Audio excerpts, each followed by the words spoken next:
પુષ્પ સફેદ ખીલી રહ્યા છે, સફેદ નહોતા મહાત્માજી, લાલ હતા.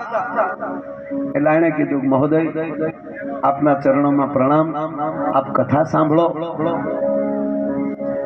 પુષ્પ સફેદ હતા અને સામે બેઠા હતા, અને મહાત્માજીને ખબર પડી ગઈ કે આજે ખરેખરો મોકો મળ્યો છે, સાચો શ્રોતા બેઠો છે કથામાં, એટલે આજ મોટામાં મોટો લાભ થવાનો છે.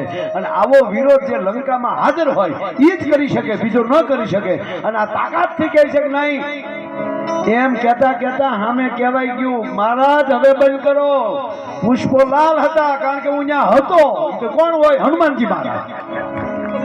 તો વ્યાસપીઠેલી ગડગડતી દોડતી પગ પકડ્યા, દાદા તમે જોવો છો મારે, અને આપ બિરાજમાન છો. જેટલા હાજર હતા એ ધન્યતા અનુભવી ગયા કે આપણે એટલા વર્ષોથી કથા સાંભળી, આજે આપણા ભાગ ઉઘડી ગયા કે હનુમાનજી મહારાજના આપણને દર્શન થયા. સાંભળ્યું છે કે દરેક કથામાં નાની મોટી કાંઈ પણ કથા હોય, પણ જ્યાં રામ કથા થતી હોય ત્યાં હનુમાનજીની હાજરી હોય. તો આજે તો પ્રત્યક્ષ દર્શન થઈ ગયા.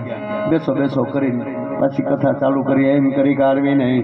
અશોક વાટિકામાં માં જાનકી બેઠા છે, ચંદ્ર ખીલ્યો છે, રાતનું ટાણું છે, રાવણ આવે છે, અને અશોકના સફેદ પુષ્પો પાછું કીધું.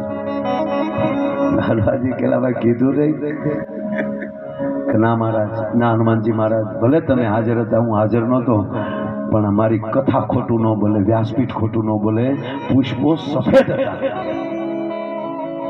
હવે ત્રીજો પુરાવો બીજો કોને લેવા જવા? માં જાનકીને, કારણ કે તે માં જાનકી જ હતા. ભારતમાંથી બીજું કોઈ હતું નહીં, હનુમાનજી જાનકી.